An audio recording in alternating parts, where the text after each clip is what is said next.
Getting this? Just a little to the left. Twist it. Yeah, it feels pretty good. It's on my shoulder, I think. Well, there's our promo.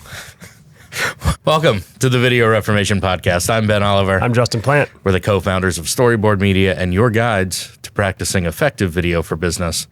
We're like the Sean McGuire to your Will Hunting. You like apples? How about them apples? I got a number. I love that monologue where he just shits on that guy from Harvard. So I was either gonna do you got apples, that one, or just repeat over and over and over again to you. It's not your fault. And then make me cry. It's not your fault. What, did I piece over It's going? not your fault. I know. It's not your fault. Thank you. It's not your fault. Okay. It's not your fault. I'm going to go inside for the rest of the episode. Okay. Speaking of the rest of the episode, today's episode is about the digital tools we use to make video. Not cameras and not lights. This is very much not a gear episode. Right. But we do have a new sponsor this episode, I understand. We sure do. Is that correct? We sure do. Who are they? This episode comes to us from Behind You Bears. What could go wrong? Look forward to hearing their full spot later in the episode. Okay, so yes, the digital tools we use to make video, it's not a gear episode. So it's not audio gear, it's not lights, it's not cameras. It's about the collaborative and tools, apps, softwares, platforms that we use that help us basically collaborate. For the most part, things our clients never see or hear of or whatever. It's all in the background. Sure. Yeah. I can do this episode in 30 seconds. Google. So I've broken this down into several different categories here. And I'm just gonna say the platform and let you talk. You'll have 5 minutes of floor time for each platform. So I've got kind of our overall everyday, regardless of kind of phase of practicing effective video for business group. We'll go over those first because they kind of permeate throughout. Then we've broken the rest of the list out largely into the 7 phases. Mm-hmm. So which platforms do we specifically use during springboard engagements, pre-production on set, mm-hmm. et cetera. And then this morning, and I don't know if you've seen this at all, I did add a business development category at the very end, which I thought some of our freelancers, one-person bands, small video companies might be interested to hear. So just to start, overall, we are a Google Workplace shop. So our default programs are in the G Suite space. So we use Google Meet a ton, Google Slides to create our presentation decks, halftime reports, creative treatments, anything that we're presenting to a client that is even proposals, a combination of our ideas that we need to organize to present to them. We just use Google Slides for that, nothing fancy. Google Docs, Google Sheets, Google Drive. Google Drive is big for kind of keeping everything in its own, I don't want to say appropriate folder because it's not always in the appropriate folder, but it's always in a folder. But something that we all have access to. We set up clients' folders. We set up folders where we can receive things from them like brand guides or images, logo, vector files, whatever. And that's actually one of the first things we do because when we're kicking off anything, there's usually branding guides that we need from them, whether it's a springboard or a production. Like creating video branding assets. Yeah. So we'll get, we just need to, I think the thinking here from the client side, if I slow down a little bit instead of just running platform by platform, anytime you're working with clients, you've got to keep things overly organized, overmanaged, and constantly remind, not like in a nitpicky way, but like constantly remind them where things are. Yeah. I mean, it's part of our weekly updates, or it should be in most occasions. Because it's not, you're not important enough to your client for them to just memorize where everything is the way that you've memorized. Yeah, and sit and like bookmark everything. It's so just be proactive and put those links to the folders where you want them to upload things or where you've put things for them to review. Make sure that you're always linking to those. And I think one of the frustrating things about Google Drive, one of the frustrating things about using Google Drive is always make sure that you've got your permissions set properly, because it can be annoying for a client to get a link to something and then have to request access to that. So specifically in Google Drive, any of that stuff, just go in and before you share it, make sure that they've got the right permissions set. Oh gosh, yeah, that's so embarrassing. It really is. And I think it goes in waves. I think everybody pays a lot of attention to it for a while, and then they get a little bit complacent, and then there's a wave of access requests again. I feel like Google's constantly updating their that's true. software. So like sometimes I feel like sometimes I don't know how to like where a folder is based on where it's generated, and sharing permissions always have to be reset when I send something. Yeah, there's a way to do it where parent folders or child folders and documents within those child folders just inherit the sharing permissions of their parent. So if you set it up properly from the beginning, which is a big if, if you set up sharing permissions properly from the beginning, then everything that as you go through that project and create and add to that should have the right permissions. But if you don't do it right from the beginning, you've basically got to check it on every workflow document. Perspective. When things in the sales or business development side of things start to heat up with a client. No, that's later. And but when I have meetings and stuff with them, and sometimes I'll record them, sometimes I'll make proposals or budgets or whatever ahead of time. We start with the shared drive. And so I'll have a new business folder in shared drives, and I just throw everything in there. And then once we bring them on as a client, Jacqueline sorts it all out. And because it is a parent folder from a shared drive, it does typically have permissions granted for everybody in our team at least. I just caught my reflection in the hub of the fan over there and got distracted. Oh, gosh. Looking good. Hi. Kind of slendering.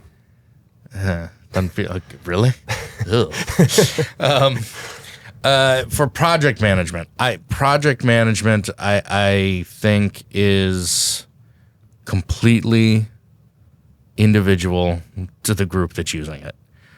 We have tried Monday. a dozen different platforms. Can't name it anymore. Monday, Function Fox, Spreadsheets, whiteboards, ClickUp. There's probably one or two others. We are currently using Asana to varying levels of success. We've got a pretty good project manager who keeps everything organized in there. And so it's not like we have to go in and track our in-progress tasks necessarily. But even just knowing that the platform is there and that things are in the platform gives a certain sense of not a whole lot of things are going to slip through the cracks here. Even if you're not forcing your entire team to use it every day on every task, it's still that kind of safety net and it helps you plan and prepare too. I don't know that we leverage it enough that way, but you could run out a Gantt chart and just view your Gantt chart and be able to see when you can feasibly start your next production or springboard or whatever, based on individuals' availability. So I think there are a lot of platforms that can do that. Each platform has its own areas where it exceeds expectations and then just falls short on others. We're using Asana. What's the what's the platform that you just started researching, you and Jacqueline, that we can create client dashboards for an organization standpoint? One is called Portal, and that's at joinportal.com. I believe we have a demo scheduled. Basically, it's essentially a client resource dashboard that kind of tacks onto your WordPress site. So it gives them a secure area where then you can basically set up little modules to give them access to timelines, Gantt charts, folders, Google Drive folders with their deliverables, contact info, stuff like that. I'm sure team protocols, information, all kinds of documents, and it appears to be a lot of like iframe embeds. So you can take your whatever platform you're using, and they can just see the client side of it within this one page, essentially. And if that works the way we're hoping it does, it should help minimize a lot of the questions when timelines change, which they inevitably do.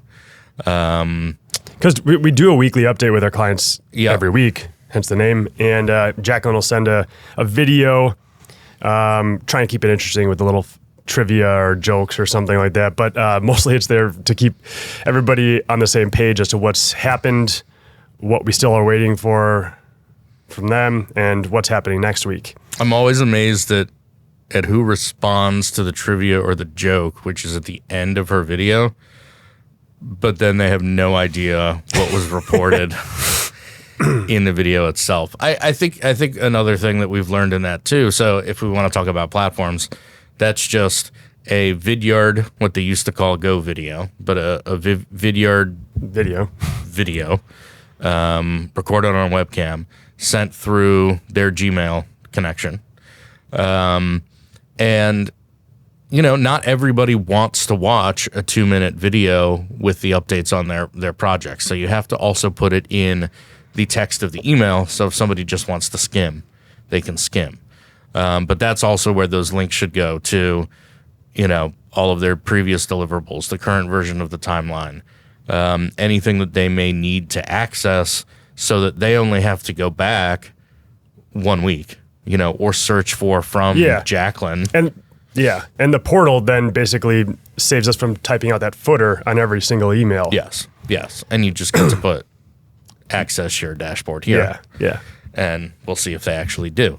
This is not about the digital tools our clients use. This is about the digital tools we use, whether or not our clients adopt them or not.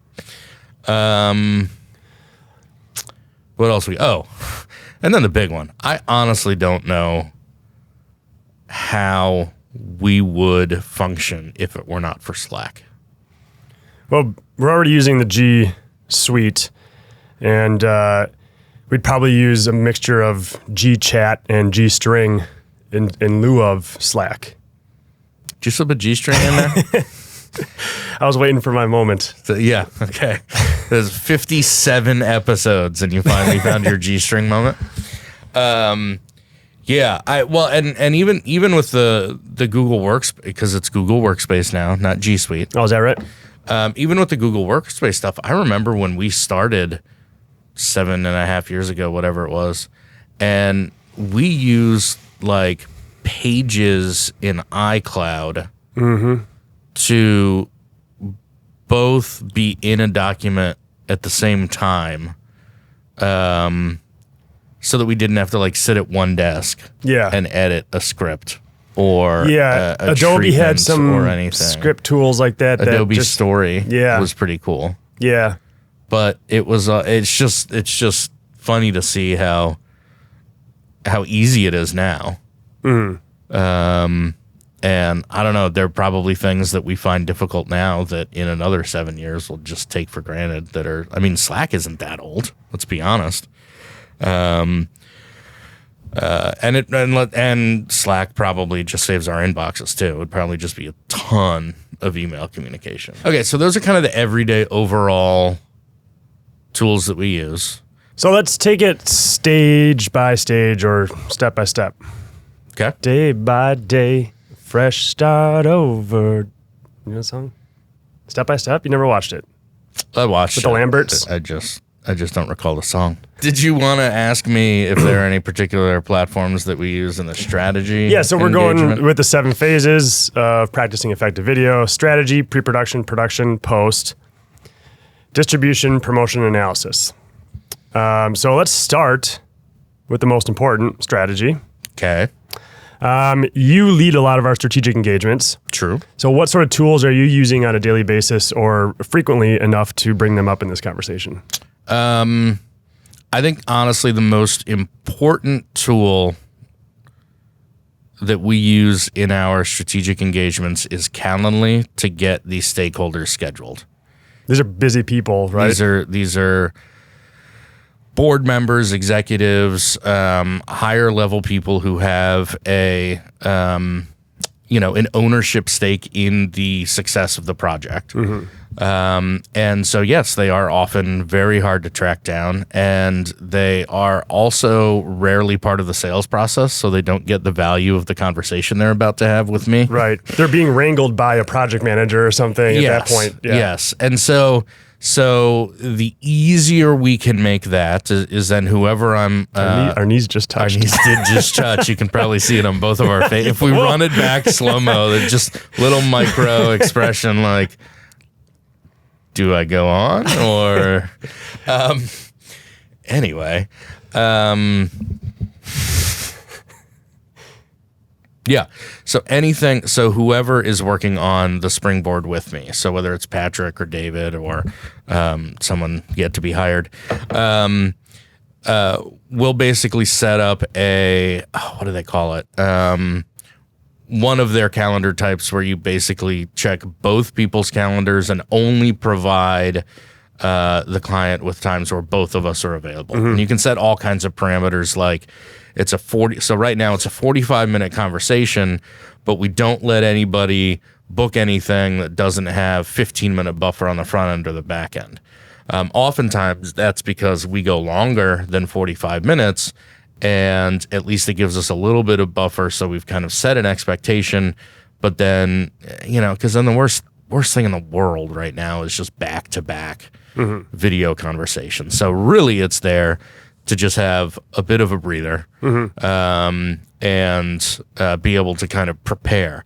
Now, and so Calendly really helps us do that. And we set it to a maximum of the week that we're supposed to have, or the 2 weeks that we're supposed to have our stakeholder conversation. So they can't pick, like a time a month away. And then we just have to wait for that to happen. I think that creates a little bit of a sense of urgency too. What I have found, 80% of people choose one of the last 2 days. And I think that's just people's nature is to put things off. I don't know what this is. I'll pick this last time that's available, but no, that's 3:00 on a Friday. Who wants to take a call at 3:00 on a Friday? So I'll take the 12:30 on Friday. That's the way that most of those go down. But I remember a time when we weren't using Calendly for that, and it was completely unbearable trying to get people scheduled and coordinate all that stuff, and so Calendly solves that. And they help with changing schedules, like if they want to cancel and make it a different time or whatever. Yeah. And then what we integrate into the Calendly invitation is a link for their stakeholder questionnaire. This is a hugely important. I mean, Calendly is important because it's so hard to wrangle people, but using Typeform to create, and so we usually do, Typeform we create. It's kind of like SurveyMonkey, so you can create all kinds of surveys, questionnaires, conditional formatting, forms, whatever. Yeah. And so what we do is we give a little bit of information up front about why it is they're talking to us, so they get a little bit of that context. And then, can you embed video on there? I know they have Video Ask as like their video. They do. I think we've tried interface. And we haven't figured out how to make it work. But we have recently, for some freelancer applications, created an application where they can upload a personal video afterward. by using Vidyard's upload feed. So that's kind of a workaround to that.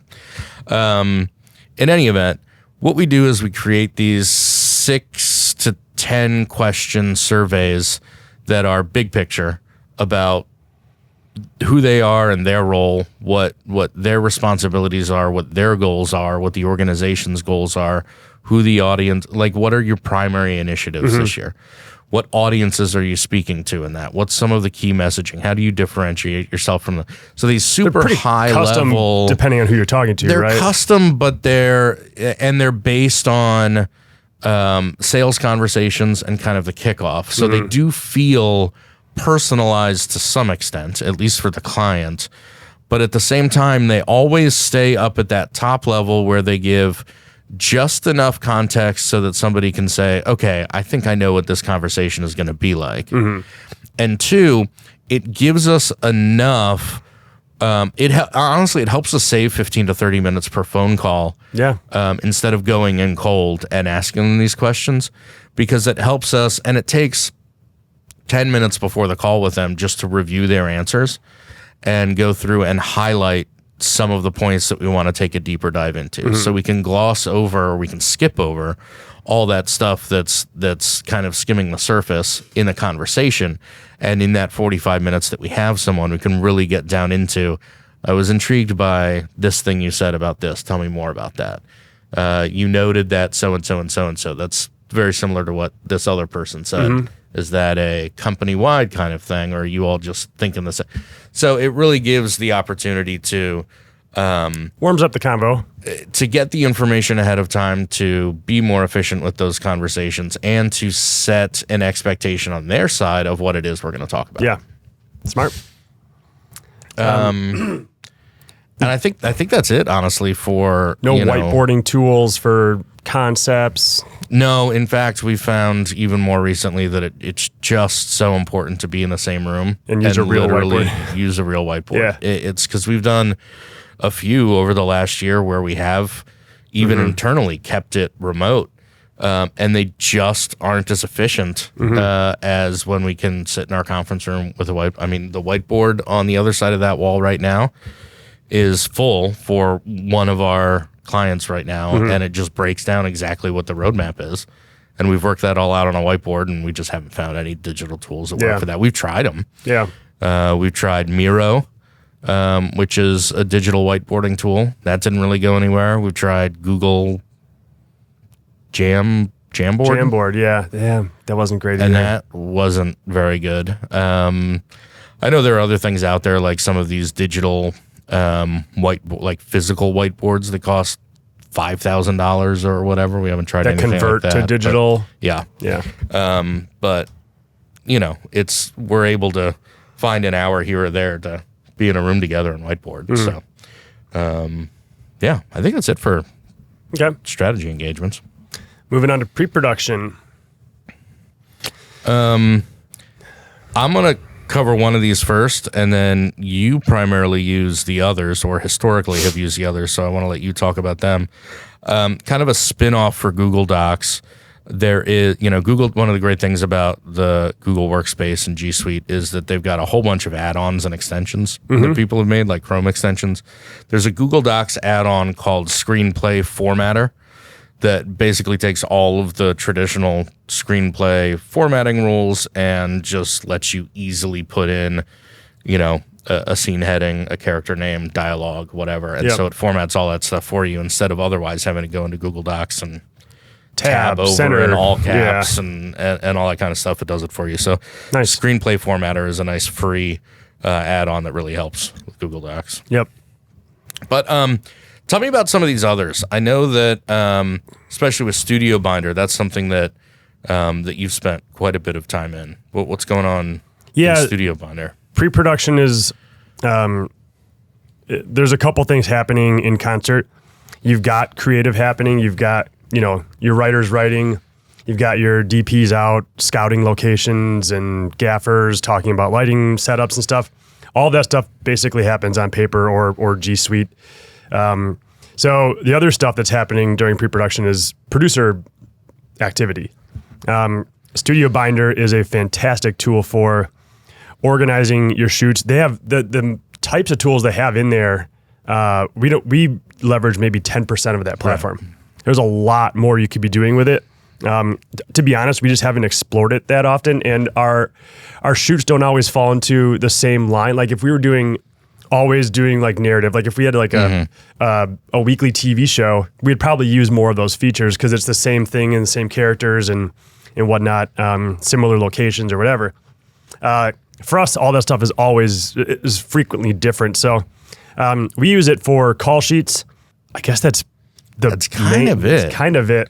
I mean, you put all of your people in, like all of your crew, your clients, your actors, your agents, whatever. You can put them all in there with their phone number and their email and their role, their call time. And then that'll generate a call sheet where you have to fill in some information like hospital and location and parking and whatever. But once you fill some of that in, it'll tell you what the weather's going to be. It'll tell you what time the sun up is. There's a lot of cool extra tools in there, and then it'll organize the entire day by schedule. So it'll show you what's happening. Call time 8 a.m. for these people, and then actor call time, clients, whatever. Everybody can have their own call time, and it will email them as well as text them, the crew and anybody on the call sheet. And your call time for fun shoot is 8 a.m. And then you have to click to view the call sheet. From a producer, from a producer's side of things, I can see who's looked at those call sheets and not done anything about it. They also have to accept or verify or whatever it is. And so I'll know that I'll get an email update. This person verified their call time, accepted their call time. And so I can go down the list and make sure that everybody is ready to go for the day. Which department is historically last to confirm? I wouldn't put it on a department. It's usually like individual freelancers, individual crew we work with. I think some of it's just a technology thing because people are used to getting. There's one template that has been used for probably decades. Okay. Or at least since the internet's been out. That most people are used to, and they're used to getting those in like an email and not having to do anything from there. So I feel like if they're more old school, more experienced, oftentimes they don't necessarily understand or think they have to do anything. And I usually know ahead of time that, okay, this person's fine. Right. They're a pro. Beyond Studiobinder. Let me touch on some of the things that we haven't really used in Studiobinder. I tried to use it for one of our scripted narrative pieces last year, and it can track props, wardrobe, characters, scenes. It can break down scripts and help you create shooting schedules, and that's really why I wanted to use it. What I found was it's really hard to back into that. So if you start your project with your script, even an early version of your script in Studiobinder, you can then keep track of all of those things that help you organize the shoot, but you have to start from the beginning. You have to input the script first. Even when you upload the script, it will go through and it will say, I think this is a character. Is this a character? And you can create all kinds of character background and storylines, and you can track their wardrobe, and then it will connect props to them so that you know which props to have ready at which location. I mean, and then it can do all of that. And when you get to the shot list, it'll say this character, this location, this wardrobe, this this shot, this focal length. Which is fantastic if you've started from the beginning, and you need multiple users, because it's hard for one person to go in and put all of that information in. You need to be able to share it with hair and makeup and wardrobe and the prop master and the director and the DP, and it needs to. So it's hard to do when you're on. Since we only use it for call sheets, we've just got the one user plan. But you need to be able to share it with other people so that they can go in, and a director can go in and put in their shot list. Yep. And a first AD can go in and create the shoot schedule for a day and all those things. So it is a very powerful tool that is just better, just like Asana or anything else, is just, maybe better suited for some types of projects, or don't use all of it, but we certainly stand by it for call sheets. Mm-hmm. Beyond Studiobinder, other pre-production digital tools, we are phasing away from the next three, but they are still used quite often by a lot of people in the industry. So the next one is 800 Casting. It's a web based. I mean, most of these are web. It's like a web 1.0. Yeah, based. it's really, really weird to try and get through. And I always end up talking to Denise, and she'll call me like, "Did you mean to do this?" Like, no, I don't know what I'm doing. I hate this thing. Help me out. And then she'll do it for me. But what are the other options? Going straight to agents. Which sucks. It's because you have to do the same thing 80 times. Yeah. And then you might be missing some agents. So, yep. And then every agent wants a little bit of different information too. So casting is a hassle. It's a problem that ought to be fixed. And I know there's some other options out there too, right? Yes. I forget the names of them. I want to say Backstage. Yeah. There were two that have been referred to us recently that because we haven't actually used them yet, they're not on this list. No, what's so annoying to me about it, I can get past the interface. What's so maddening to me is the agents who do not read the casting call, and they look for basically gender and age. Mm-hmm. And they will put, or whatever they can search by that matches with their talent, because I imagine their end gives them an alert that's like, hey, this casting call just got posted that this person qualifies for because they are a 25 to 34-year-old male. And so you just get overloaded with stuff. And in the call, we've put must have experience with improv, or must have yoga. Experience riding a horse, or must have experience with yoga. Although I think that went beyond. And so you get all of this unqualified talent. Not that it's not talented talent. Right. But then you also get a lot of untalented talent. You get a lot of models. You get a ton of models. But I think my biggest thing, and maybe we make this a snippet so some agents can hear it, is if you're putting someone up to be an actor in a video project and they don't have any video work on their profile, I will not consider them for the role. I need at least a slate of, hey, I'm Justin Plant with Storyboard Media Agency. I'm 34, live in Greensboro. Yes. I probably need a little bit more than that. Because when you get 300 submissions in 24 or 36 hours and you have to triage them, it's real easy to sort by immediately rejecting all the people who don't have a video file on their profile. And so maybe there are some talented... No. Any talented actor has got to have video on their profile.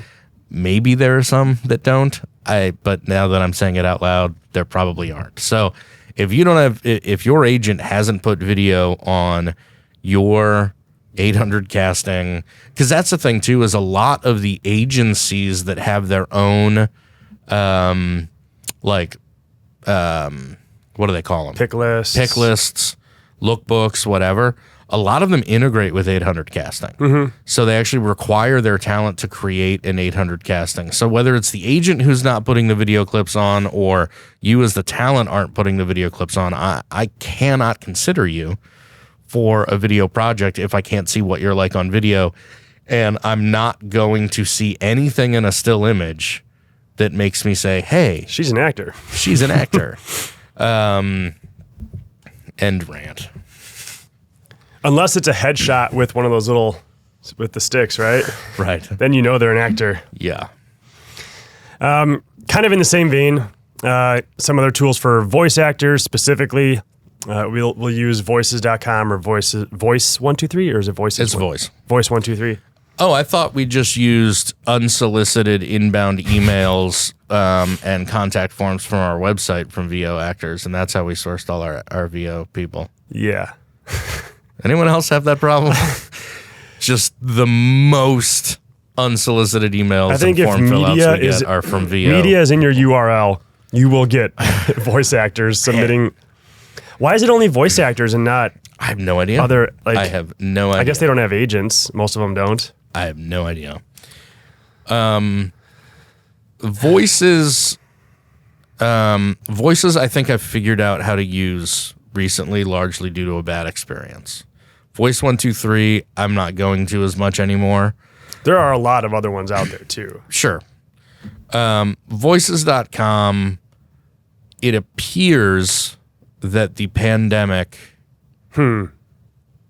led to an awful lot of underemployed and otherwise not gainfully employed people to our knees just touched again. They did. The pandemic led to a lot of underemployed people thinking that they could do voice work. Mm-hmm. And there's really no barrier to signing yourself up as a voice talent on one of these platforms. And we actually cast 2 separate voice talents for one project who both gave us really good auditions. But in the first 30 seconds of their video chat directed sessions with them, knew that these were not professional voice actors. And we ended up not being able to use any of the work from either of those hour-long plus sessions and having to recast and re-record. So if you're using voices.com, I highly recommend before offering someone the job, see how many jobs they've done and more specifically how many reviews they've gotten. If it's over 50 jobs or over 50 reviews, you're probably pretty safe bet that that person is a professional voice actor. Anything under that, you're probably working with someone who just thinks they're a voice actor. And even if they give you a really good audition, just stay away from them anyway. And I think once we got through that and learned just how to spend the time kind of weeding through some filters of those people, I think that has helped quite a bit. It's not too dissimilar from using 800 casting, to be honest. You just have to spend the time saying, these people I'm not even going to consider because X or Y. It's time check. It's time for our sponsor. Yep. Cross check. Yeah. That'd be a good sponsor. What's our sponsor? Reach Around Bear? Behind You Bears. Behind You Bears. Sorry. Do you ever get the feeling that someone or something is following you? It's usually on a dark night in a strange place, or as you're coming up from the basement and you just turn the lights off. You know how freaky that is? Yeah. Terrifying stuff, but it doesn't have to be. From the same people who brought you Obicalp and Placiberix, Behind You Bears are the latest and greatest in self-defense. Behind You Bears always got your back, no matter which direction you're facing. They're there to keep you safe, calm, and because it's a daily subscription, slightly less heavy in the purse. Behind You Bears come in many shapes and sizes.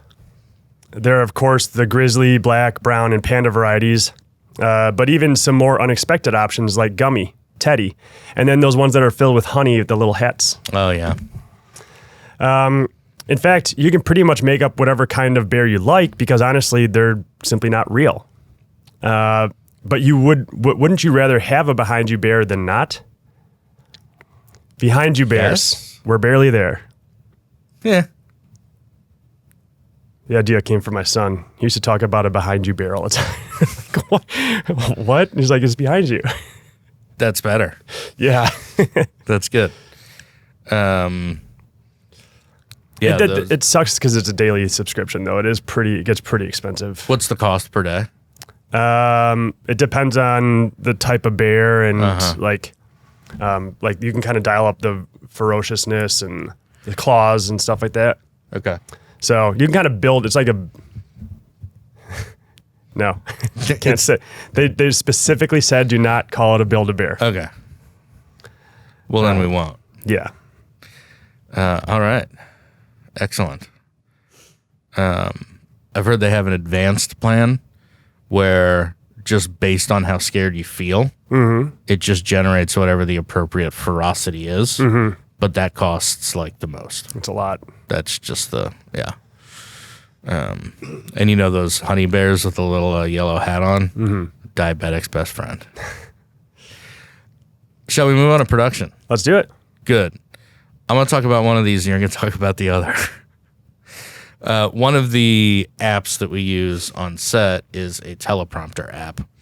The way that we currently use it is Joey's got it on his laptop. So the app is called Teleprompter Premium, but if you go to the App Store, there's like 4 of them called Teleprompter Premium. This one is specifically the one made by Joe Allen Pro. Stop touching my knee. What? And the way that Joey uses it is he actually has the app. So it's available for Mac or iPhone or iPad. He has the app on his Mac and then uses Sidecar with the iPad so that he can mirror his laptop's display to the iPad. But mirror in the sense that what he sees on his laptop is what you see on the iPad, which if you've used a teleprompter before with the split glass, that actually has to be backwards.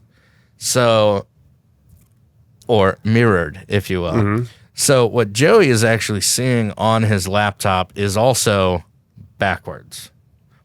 But he can control it. He can make text changes. It's the best way that we've found so far in trying 6 or 7 different apps in 6 or 7 different ways. And it's super low latency using Sidecar. So he can actually follow with the pace of the talent and adjust the speed without having to be, and I shit you not, we've done this before where we have the teleprompter person actually right in front of the camera but off screen looking at the prompter and using a Bluetooth remote to either speed it up or slow it down or whatever. That doesn't work. We're open to other suggestions. It's like 1 notch above cue cards. It's maybe 2. 2 notches above cue cards. It's the fact that Joey has to read along backwards all day that is the last piece of the puzzle that we need to fix. So there's probably some other app that allows him to treat 2 mirrored displays and be able to flip one differently than the other. But hey, that's where we are now.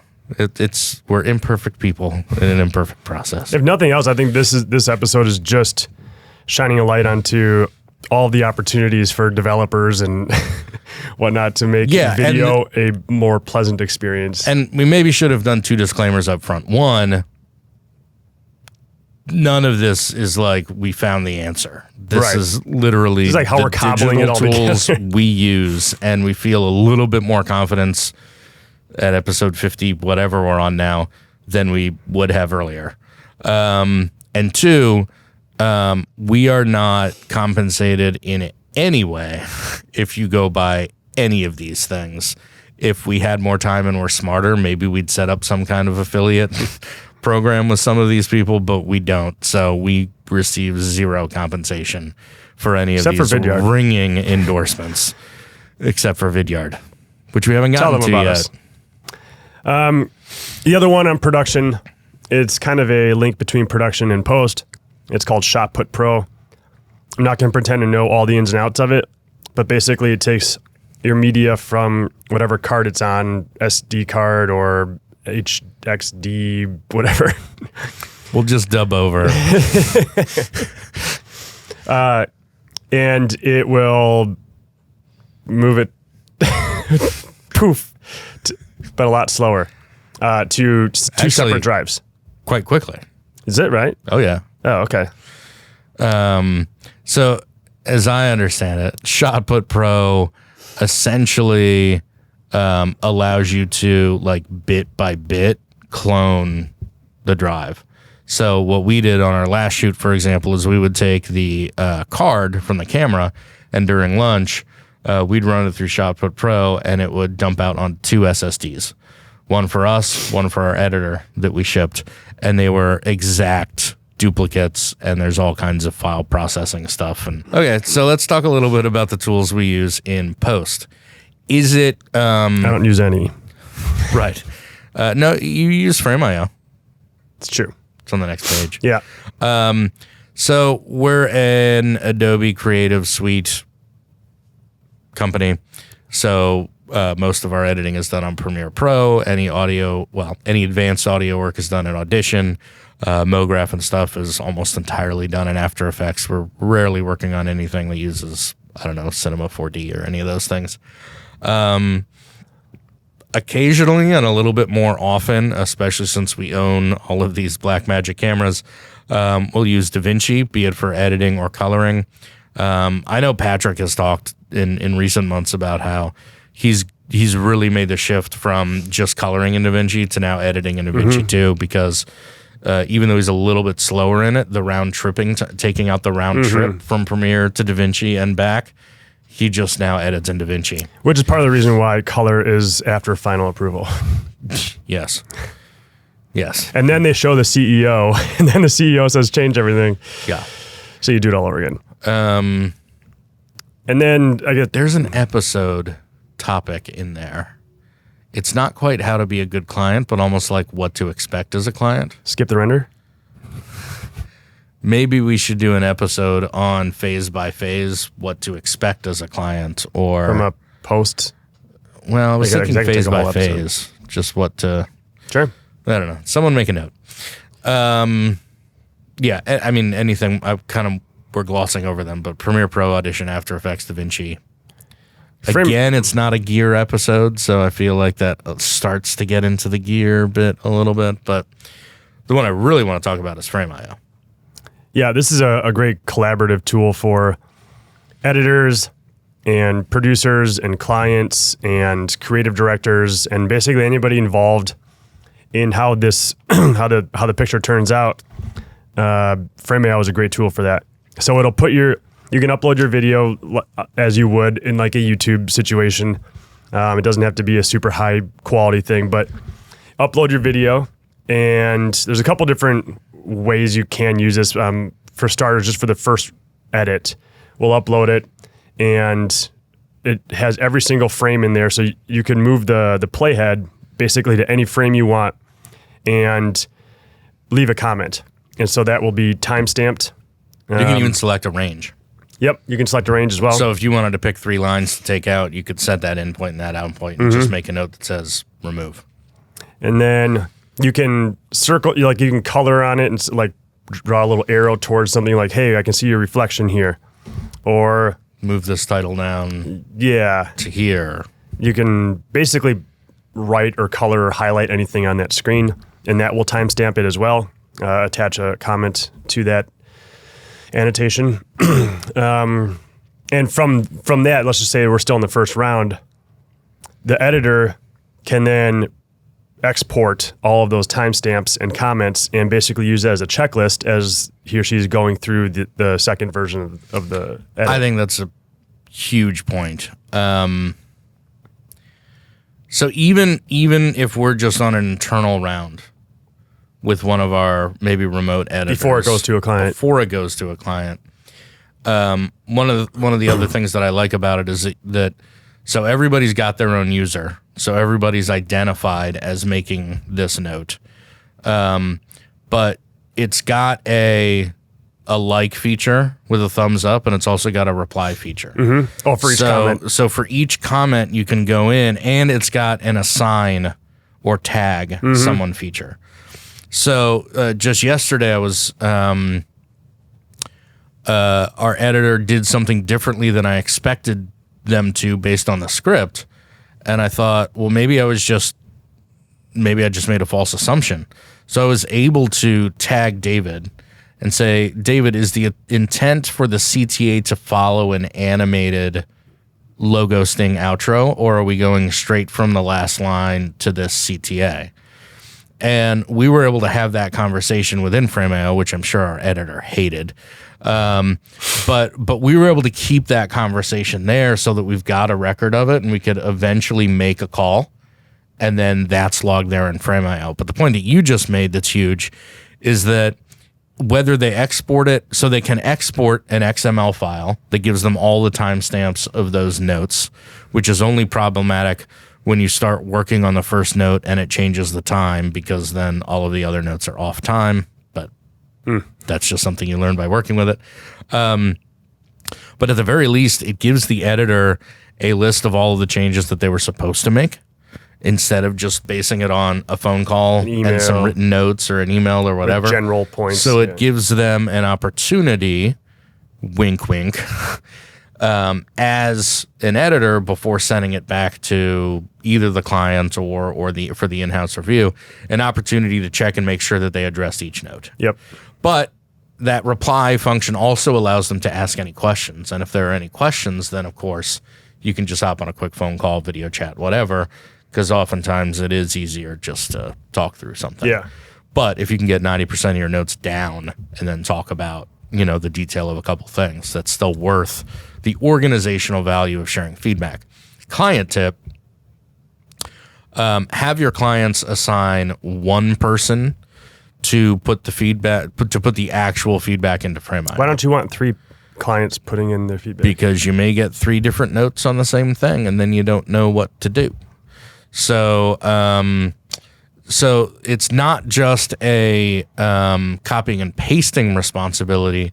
It is identifying those contradicting notes and making the call, or asking someone to make the call, which way are we going on this, so that our editors, whomever, can just see that one specific note instead of having to decide which of the client's team members to believe or follow or whatever. Now, that doesn't mean that you can't have everybody put their own notes in Frame.io. We just know that we would look for one individual person, and that's why, and their notes, to say, disregard this. Yes, let's go with this one. I agree, whatever. And I think it's worth noting, too, that Frame.io does require some training on the client side. It's very intuitive if you work in this field, but if you don't, it's not obvious what you can do with the platform. So giving your client a little bit of training on how to do it. We've had clients do everything from putting in a general note before the thing even plays. They just they watched it, and then the last frame, there's a note that says, hey, this is really good. I just want to change a couple things. And they put it in there like they were writing an email. We've also had clients consolidate all of those notes, write them out in an email or a notes document or a Google Doc or whatever, and then copy and paste that into one timestamp note with a whole bunch of written timestamps. So again, it's until you see those things like that we kind of take for granted how user friendly it is for us in this space. Just requires a little bit of client training. One cool feature that I think is worth mentioning, we don't use it a whole lot, but is the version history. Yeah. So you can upload your second version of this on top of your first version and watch them play side by side and see the changes that happen in it, synchronous, they play synchronously. Yes. And you can see what changes have been made on top of the last version. And you can alternate audio back and forth between the two. So if you changed music or changed a VO actor, you can toggle back and forth just to get a sense, and they both keep playing. There's probably more features that we haven't looked into yet. Yeah. Oh, they do, certainly. Like they have Adobe plugins. Even straight to web. Yeah, I've seen a lot for their camera to cloud functionality now. I think that's going to be something. Yeah. So I think it actually makes sense to kind of bring distribution, promotion, and analysis together, because there is a lot of crossover here.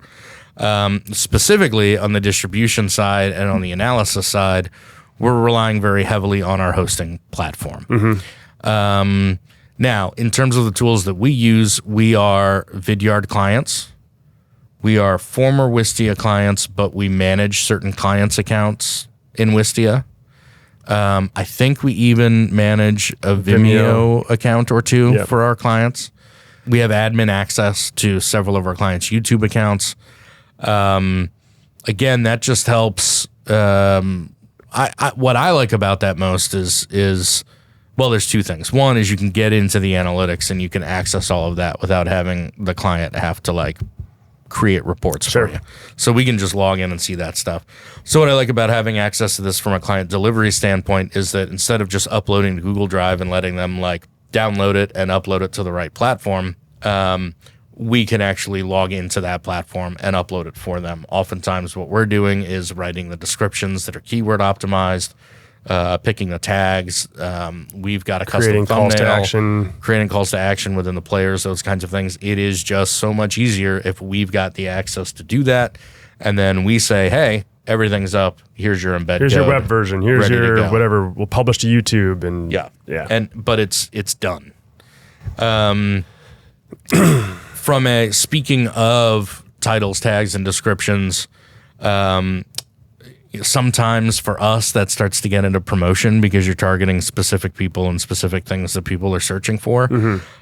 So it's not necessarily waiting until promotion to do this, because oftentimes this comes under the strategy part or pre-production. But Moz has several free SEO tools. One that is a keyword finder. So just as we get to know our clients better, as we get a better understanding of the keywords that they use, we can optimize titles and descriptions by searching their content and finding what keywords are prevalent for them, if for some reason they're not giving us that information outright. Of course, we're not talking about all the digital channels that we would use for distribution or promotion. Right. Like LinkedIn or whatever. This is just the tools kind of in the background. Hootsuite, I know we've used it before. I know there are some platforms that it works better with than others. I know it has issues scheduling to Instagram. But these platforms, these social scheduling platforms are getting better. But what's interesting is that the advanced hosting platforms are also getting better about being able to schedule posts, native uploads, things like that. There doesn't quite seem to be a works perfectly with every channel solution out there yet. But we're finding that there's more and more opportunity to control those posts and sharing on social channels through the advanced hosting platforms. And so that combined with something like a Hootsuite, I think can probably cover most cases in terms of scheduling social posts. And then, of course, the analysis. I mean, the hosting platform that you're using, regardless of what it is, it gives you some level of analytics. We've got multiple episodes on the types of analytics that you can get. But without being able to access those analytics from Vidyard or Vimeo, Wistia, whatever, even YouTube, it makes it real hard to say whether we're hitting the goals that we need to hit. And that's kind of what all this is about. Another tool that we've started using recently in some of our client YouTube audits is a tool called vidIQ, which does a great job of scoring YouTube videos and giving all kinds of recommendations for how to get YouTube content to score better. So it could identify whether your description is too long or too short, whether your title is too long or too short. Do you have enough tags? Do you have cross-link tags and keywords? Do you have a custom thumbnail? Do you have a manual transcript uploaded instead of as opposed to the YouTube automatically generated one? Do you have end cards? Do you have all of these things that it basically checks to score those videos, which is what YouTube is doing to determine where they fall in search? It shows you which of those things per video you need to address to get them to score higher and thus appear higher in YouTube searches. So that's vidIQ. That's a really cool one that we've just started scratching the surface with, but we could probably bring Jay in for an entire episode to talk about how to use vidIQ. Last is but also potentially first. The business development side of things. So I'm gonna let you go. Yeah. So HubSpot is a CRM that Anthony cleaned up recently. And tell me exactly what he did for you there. So we've got So we use HubSpot. Why? It's cheaper than Salesforce. But what does it let you do in from a sales side of things? Yeah. I use it mostly to keep track of contacts, and there's some tracking software you can integrate with Gmail where you can see, are people looking, are they opening up your email? Are they clicking links in your email? Which ones? Vidyard will even take that a step further and show you which videos they're watching and how much and blah, blah, blah. But HubSpot, it does help from a sales standpoint just to have that tracking software, but I also use it to keep track of deal flows. So which lead is in which part of the sales process. Okay. And so we've got new clients and existing clients. Those are two different flows. And so that's a place where I keep track, and I started doing a better job keeping track. And let's see, is there anything else in HubSpot? You can like set tasks and reminders and stuff like that for when to follow up with somebody. You could create outreach sequences, but we've got two other tools. Yeah, so that's the sales side, and then they've got a marketing side. I forget which one does what now, but there's a marketing side I think does like more email campaign, like your newsletter type stuff, or a sale on this or whatever. And a lot of website forms also. Yep, there's a sales side. There's a customer service side. They're really, they're growing like crazy. They're doing a really good job. You could build your entire site on HubSpot. Yep, because they also have Vidyard as their hosting for, like, you can host through HubSpot, which is actually through Vidyard. And so it's a powerful integration. And if people are paying enough, depending on what level they're in, they get access to the Vidyard side of things, and that really, really steps things up for them. Then, of course, I'm using Vidyard daily, probably 2 to 3 videos a day at least. Again, a couple episodes on how to do that. Yeah, I was recently banished to the equipment closet because of all the No, you daily... got a private office. Give me back my stapler. So yeah, I'm using Vidyard to send out videos. I'll upload a recorded conversation, like if we're having an initial conversation and somebody couldn't make the meeting, I'll record it with the Google Meet. I'll upload it to Vidyard, send that out. And that also does have, at the end of every single one of my videos, no matter like all the personal videos, it has a custom call to action that says, and this is very sales focused. It shows my name, my phone number, my picture, title and whatever. And then on the other side, it's got 3 calls to action. It's got see our work, because most people ask to see our work. So I just put it out front. Scheduled time to talk with me, and I think something like view our case studies or something. Go fuck yourself. Beyond those tools, we have some lead gen tools. One we're really familiar with, which is called RevBoss. They're actually a local company. They're more hands-on. They're in terms of creating the campaigns for you, targeting, strategizing, that kind of thing. And so they send out a lot of emails to very specific targets with very specific messaging. I think we have 1,000 new contacts a month that they reach out to for us. Yep. And then as soon as somebody responds favorably, instead of the fuck off emails, I don't get those, they'll forward those emails to me, and I'll respond as if everything was coming out of my inbox from the first place. The other lead gen tool we have started exploring is GrowBots.